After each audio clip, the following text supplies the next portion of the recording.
Hello students. तो हमने previous unit में पढ़ा था, प्रीवियस वीडियो में पढ़ा था इलेक्ट्रिसिटी का एक टॉपिक जो कि बहुत इंपॉर्टेंट है इस यूनिट के लिए and for your board examination as well. वो था ओम्स लॉ। हमने ओम्स लॉ का एक्सप्रेशन डेवलप किया था, आप चाहे तो प्रीवियस वीडियो में जाके मेरी देख सकते हैं। ओम्स लॉ का एक्सप्रेशन डेवलप करने के बाद हमने देखा था रेजिस्टेंस, राइट। तो रेजिस्टेंस हमने देखा था होता क्या है। तो आज का जो टॉपिक है वो है हमारा फैक्टर्स अफेक्टिंग द रेजिस्टेंस। ठीक है, factors affecting the resistance।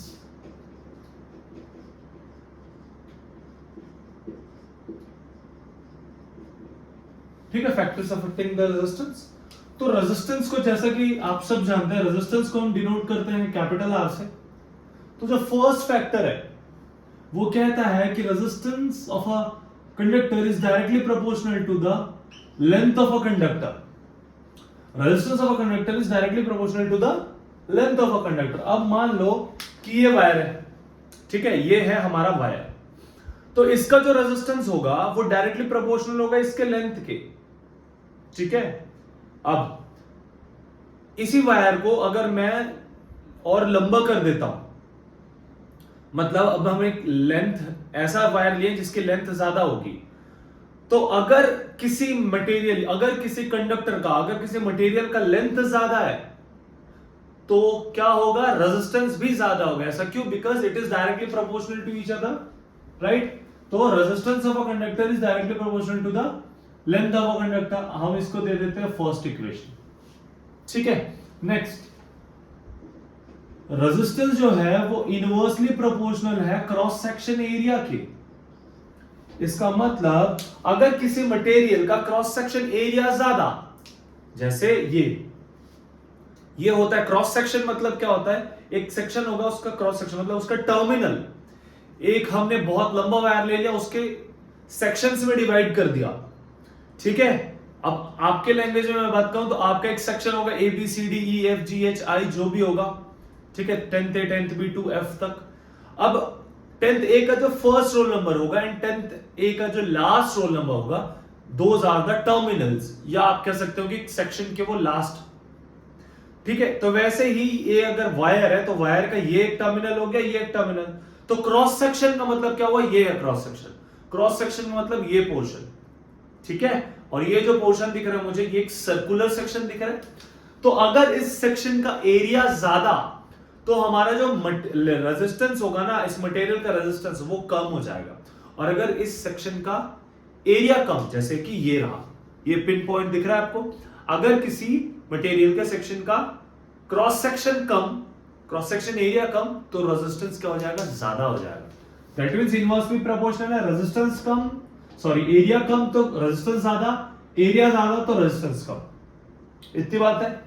जो हमारा तीसरा फैक्टर है, वो जो हमारा तीसरा फैक्टर है वो क्या कहता है, वो है नेचर ऑफ मटेरियल। भाई जो हमारा रेजिस्टेंस मटेरियल है या जो हमारा कंडक्टर है वो किस मटेरियल का बना है, वो हमारा किस मटेरियल का बना है उस पर डिपेंड करता है। मान लो मटेरियल, एक एग्जांपल ले रहा हूं, आपके पास है सिल्वर, आपके पास है गोल्ड, आपके पास है कॉपर एंड आपके पास है एल्यूमिनियम एल। ठीक है,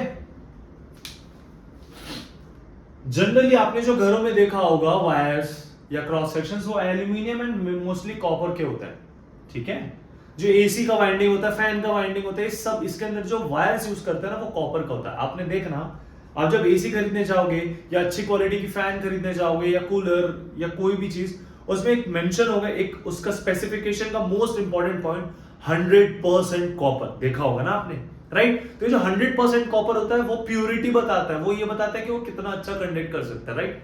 ठीक है, तो ये जो मटेरियल होगा वो सिल्वर का बना है कि गोल्ड का बना है कि कॉपर का बना है कि एल्यूमिनियम का बना है, या ये कह सकते हो कि किस मटेरियल का कैसा रेजिस्टिविटी है या किस मटेरियल की क्वालिटी कैसी है, वो डिपेंड करेगा नेचर ऑफ मटेरियल के। अगर आपका क्वालिटी मटेरियल की बहुत वीक है तो हमारा जो रेजिस्टेंस होगा वो भी उस पर डिपेंड करेगा, ठीक है। And the fourth factor is resistance is directly proportional to temperature. अगर किसी मटेरियल, ये मटेरियल है, इसमें मैं टेम्परेचर दे रहा हूं, तो जैसा जैसा टेम्परेचर बढ़ता जाएगा रेजिस्टेंस भी बढ़ता जाएगा, जैसे जैसे टेम्परेचर कम होता जाएगा रेजिस्टेंस भी कम होता जाएगा। इतनी बात क्लियर है, ठीक है। तो जो रेजिस्टेंस होता है वो नेचर ऑफ मटेरियल है, टेम्परेचर पे भी डिपेंड करता है, डायरेक्टली प्रोपोर्शनल, ठीक है। तो ये हो गए भाई हमारे 4 फैक्टर्स अफेक्टिंग द रेजिस्टेंस, ठीक है। अब मैं इनमें से ना ये 2 चीज हटाता हूं।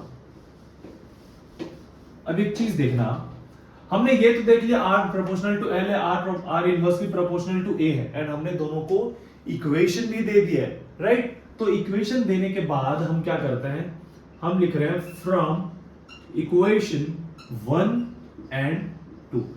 आप देखो दोनों इक्वेशन का LHS इक्वल है, तो हम क्या करते हैं, दोनों को कंपेयर कर देते हैं। तो R is proportional to L upon A।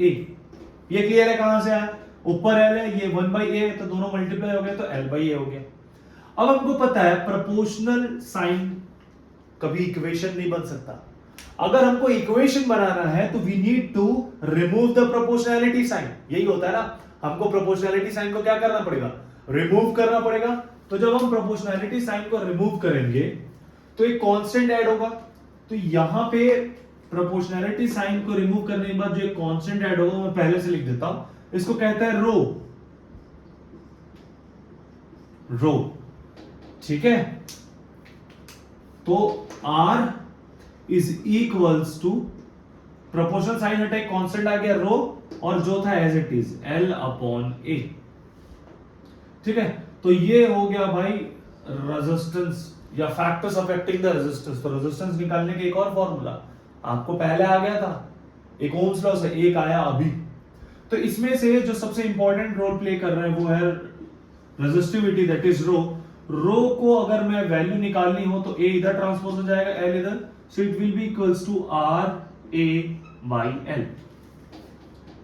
तो इससे भी मुझे ये समझ आता है, अगर किसी का लेंथ ज्यादा तो रेजिस्टिविटी कम, अगर लेंथ कम तो रेजिस्टिविटी ज्यादा, ठीक है। इतनी बात क्लियर हो रही है। So it is resistivity. चलो इसका ऐसा ही यूनिट निकाल लेते जैसे हमने रेजिस्टेंस का निकाला था। अब देखो रेजिस्टेंस है, तो रेजिस्टेंस का यूनिट को डिनोट करते हैं ओम से। ऐसा unit for calculating the resistance is ohm. ये एरिया है, तो एरिया का ऐसा यूनिट क्या होता है, एकदम सही जो आपने कहा, that is equals to metre square, right. और नीचे है लेंथ, लेंथ का यूनिट होता है अगेन मीटर। तो देखो भाई ये मीटर से मीटर तो निकल लिया, मीटर से स्क्वायर निकल लिया, तो बचा क्या, ohm metre. So the SI unit for resistivity, SI unit for resistivity is ohm metre. मतलब आप जब न्यूमेरिकल में आप रेजिस्टिविटी निकालोगे किसी क्वेश्चन के अकॉर्डिंग, तो उसका जो आप यूनिट लिखोगे वो ओम मीटर होना चाहिए। अगर आप यूनिट नहीं लिखते तो आपके अगेन हाफ मार्क्स कटेंगे। सो ऑलवेज रिमेंबर, आप ना सारा चीज सही करके आते हो लेकिन सिली मिस्टेक की वजह से आपके मार्क्स कट जाते हैं। तो याद रखना सिली मिस्टेक्स नहीं होने चाहिए। और सिली मिस्टेक्स कैसे नहीं होंगे, the more you practice the less will be the error. एकमात्र ब्रह्मास्त्र है भाई, जितना ज्यादा प्रैक्टिस करेंगे, जितने अच्छे तरीके से आप पढ़ेंगे, उतना ही कम एरर्स आएंगे, ठीक है। तो चलो मिलते हैं नेक्स्ट वीडियो में, जहां पे हम करेंगे रेजिस्टर के combinations. Till then thank you, keep watching.